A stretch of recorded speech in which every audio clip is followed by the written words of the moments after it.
Prime minister repeatedly اپنی intent جو ہے اور بڑی کمٹمنٹ شو کر رہے ہیں کہ نہیں مجھے لوگوں کو ریلیف دینا ہے. آپ کو وے آؤٹ نظر آتا ہے, کوئی راستہ نظر آتا ہے؟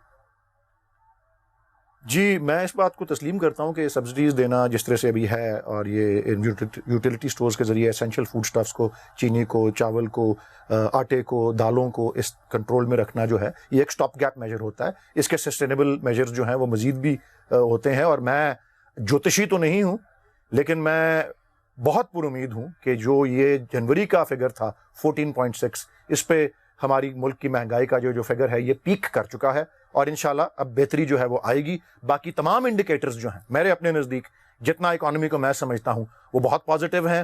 روپے جو ہے وہ بھی تھوڑا سا بھی انڈر ویلیوڈ سمجھا جاتا ہے, 4 سے 5% اس میں. یوٹیلیٹیز کی قیمتوں میں, بجلی گیس کی قیمتوں میں جتنی تجاویز اب آئی ہیں مزید بڑھانے کی پرائم منسٹر مسترد کر چکے ہیں ان کو.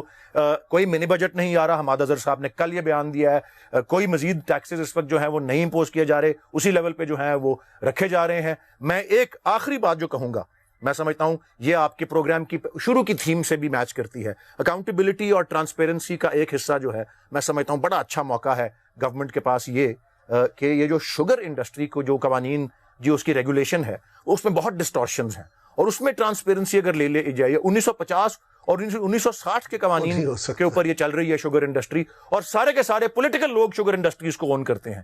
اس میں لیول پلینگ فیلڈ آ جائے, اگر ٹرانسپیرنسی آ جائے, ڈسٹورشنز ریموو ہو جائیں, ایسے اقدامات جو ہوں گے آپ کے قومی اور ایسے اقدامات جو ہے میں سمجھتا ہوں, ایگزامپل دے رہا ہوں, ایک ایگزامپل دے رہا ہوں. یس ادر ویئر یہ ریفارم جو ہے یہ اور مزید بہتری لا سکتا ہے.